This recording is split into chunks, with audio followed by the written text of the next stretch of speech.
año litúrgico de Don Próspero Guéranger, 14 de noviembre, San Josafat, obispo y mártir. Unidad de la Iglesia. Al principio del año litúrgico celebramos a un obispo, mártir de la libertad de la Iglesia, Santo Tomás de Canterbury, que decía: Dios nada ama tanto en este mundo como la libertad de su Iglesia, una libertad que consiste en su completa independencia frente a todo poder secular, en orden a ejercer su misión salvadora cerca de todos los hombres. Del mismo modo podríamos decir, y no con menos verdad, que Dios nada ama tanto en este mundo como la unidad de su Iglesia. Símbolo de esta unidad fue la túnica inconsuntil de Jesucristo, que no consistió que los soldados la deshiciesen al pie de la cruz. De esta unidad habló a sus apóstoles y a su Padre Celestial con harta frecuencia, pidiendo que todos fuesen uno, como el Padre y Él lo son, y que todos fuesen consumados en la unidad. ¿A qué se debe que terribles equivocaciones y las miserables pasiones humanas hayan frustrado el deseo de Cristo e inutilizado su más ardiente oración? Hacía ya siglos que las iglesias de Oriente habían recibido antes que otra ninguna la buena nueva de la redención, y la propagaron por todo el mundo. Brillaron por la santidad y la doctrina de sus pontífices y por el martirio de muchos de sus fieles. Y esas iglesias están hoy separadas en parte de la unidad católica y no quieren reconocer la autoridad suprema del romano pontífice. Los papas, con todo, jamás se han resignado a este doloroso estado de cosas. Han multiplicado sus exhortaciones y empleado todas sus fuerzas para poner fin al cisma. Y sobre todo después de León XIII, oímos casi de continuo su voz invitando a esas iglesias cismáticas a entrar en la unidad romana para que no haya más que un solo rebaño y un solo pastor. Es consolador para la Iglesia el poder comprobar que muchos han vuelto. Todos los años los cuenta con una alegría muy de madre y pide a sus hijos que, por todos los medios que estén a su alcance, sostengan las obras encaminadas a acelerar el día en que todos se junten con ella en perfecta unidad de espíritu y de corazón. Pero sabe que los medios humanos serán ineficaces si no se apoyan en la oración. La fiesta de hoy ha de ser ocasión para hacernos pensar en el deseo de Cristo y para unir nuestras oraciones a la Santa Iglesia, y nuestros sacrificios a los sacrificios, padecimientos y muerte del mártir de la unidad, San Josafat, obispo de los rutenos. Numerosos son, en efecto, los méritos de este santo obispo en la causa de la unidad católica. Pasada su infancia en perfecta castidad y heroica mortificación, se hizo monje y se dedicó a reformar el orden monástico de los Basilios. En atención a su celo, santidad y ciencia teológica, fue nombrado obispo, y entonces desplegó más todavía sus fuerzas como verdadero pastor de las almas. Su predicación, sus escritos, su ministerio, sostenidos por la oración y la penitencia de tal modo, fueron bendecidos por Dios, que convirtió a muchos cismáticos, lo que le atrajo el odio de sus enemigos y amenazas de muerte. Pero la muerte, ni siquiera la violenta, no asusta a los verdaderos servidores de Dios, y en vez de huir, esperó tranquilamente a sus verdugos y cayó a sus golpes mientras alzaba las manos para bendecirlos y perdonarlos. Tira Josafat Kunsewis nació en 1584 de padres católicos y nobles por su origen en Lodorimir de Volinia. Un día durante su infancia, al hablarle su madre de la pasión del Señor, fue herido en el corazón por un dardo que salió del costado de la imagen de Cristo crucificado. Inflamado del amor divino, a partir de ese momento, de tal forma se dio a la oración y demás obras piadosas, que era el ejemplo y la admiración de sus compañeros mayores. A los 20 años abrazó la regla monástica en el claustro Basilio de la Trinidad en Vilna e hizo progresos maravillosos en la perfección evangélica. Andaba descalzo a pesar de los intensísimos fríos de los crudos inviernos de aquellas regiones.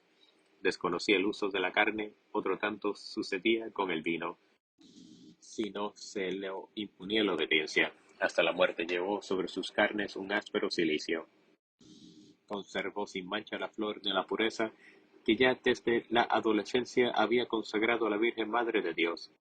La fama de su virtud y de su ciencia llegaron a tal punto en poco tiempo que, a pesar de ser joven, se le puso al frente del monasterio de Vidén y poco después se le nombró archimandrita de Vilna, y finalmente Muy contra su voluntad, pero con gran contento de los católicos, se le nombró arzobispo de Polog en 1617. Con esta nueva dignidad nada mudó en su género de vida. El culto divino, la salvación de las ovejas, a él confiadas ocuparon todo su corazón. Como campeón infatigable de la unidad católica y de la verdad, consagró sus fuerzas a atraer a la comunión de la silla de San Pedro a cismáticos y herejes. Se habían propagado contra el sumo pontífice y la plenitud de su poder errores impíos y desvergonzadas calumnias. Nunca se dejó en la tarea de rechazarles, ya en sus discursos, ya en escritos llenos de piedad y de doctrina. Reclamó los derechos episcopales y los bienes de la Iglesia que los laicos habían usurpado. Increíble fue el número de herejes que llevó al seno de la Madre Común. Fue Josafat principalmente el promotor incomparable de la unión de la Iglesia griega con la Iglesia latina, según lo afirman expresamente las declaraciones del Supremo Pontificado.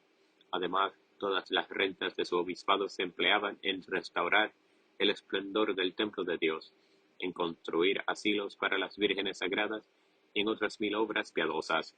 Era su caridad tan grande para con los desgraciados que un día, al no encontrar nada para aliviar la miseria de una pobre viuda, empeñó su homoforio o palio episcopal. Fueron tales los progresos de la fe católica que en odio contra el atleta de Cristo, algunos hombres perversos conspiraron contra su vida. Él mismo lo anunció en un discurso a su pueblo. El lugar de la cita fue Vitebsk. Con ocasión de la visita pastoral del arzobispo, los conspirados, invadiendo su casa, golpeaban y hirieron a cuantos se encuentran. Josafat, con semblante dulcísimo, se presenta ante los que le buscaban y hablándoles con amor les dice: Hijos míos, ¿por qué maltratáis a mis gentes? Si tenéis algo contra mí, aquí estoy.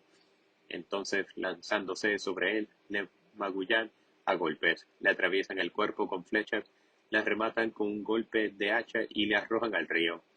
Era el día 12 de noviembre del año 1623. Contaba Josafat 43 años. Su cuerpo, rodeado de una luz milagrosa, fue sacado del fondo de las aguas. La sangre del mártir aprovechó a los propios parricidas antes que a nadie. Condenados a muerte casi todos, apuraron el cisma y detestaron su crimen. A la muerte del gran obispo se siguieron admirables y numerosos milagros que determinaron al sumo pontífice Urbano VIII a concederle los honores de los beatos. El 3 de las calendas de julio del año 1867, en la solemnidad centenaria de los príncipes de los apóstoles, estando presente el colegio de los cardenales con cerca de 500 patriarcas, metropolitanos y obispos de todos los ritos, reunidos de todas las partes del mundo en la Basílica Vaticana, Pío IX inscribió solemnemente entre los santos a este defensor de la unidad de la Iglesia. Fue el primer oriental glorificado de este modo. El Papa León XIII extendió su oficio y su misa a la Iglesia universal. Plegaria. Te rogamos, Señor, excites en tu Iglesia aquel espíritu del cual estuvo lleno tu mártir y pontífice San Josafat. Así reza la Iglesia y el Evangelio completa el deseo de ella de tener jefes que se parezcan a ti. El texto sagrado nos habla del falso pastor que huye viendo venir al lobo, pero la homilía que le comenta en el oficio nocturno también afrenta con el calificativo de mercenario al guardián que, sin huir, consiste que el enemigo haga su obra tranquilamente en el aprisco. Oh Josafat, líbranos de esta clase de hombres, verdadero azote del rebaño, que solo piensan en apacentarse a sí mismos. Ojalá logre el divino pastor, modelo tuyo, hasta el fin, hasta dar la vida por las ovejas, revivir en todos los que se dignan llamar como a Pedro a participar de un amor mayor. Apóstol de la unidad, secunda las intenciones del sumo pontífice, que llama al único redil a las ovejas descarriadas. Los ángeles que velan por la familia esclava aplaudieron tus combates, de tu sangre tenían que salir otros héroes. Las gracias que merecieron por el derramamiento de su sangre sostengan continuamente al pueblo admirable, pobre y humilde de los rutenos, y hagan fracasar al cisma que se cree todopoderoso. Quiera Dios que estas gracias lleguen hasta los hijos de los perseguidores y los dirijan a la vez hacia Roma, que tiene para ellos las promesas del tiempo y de la eternidad.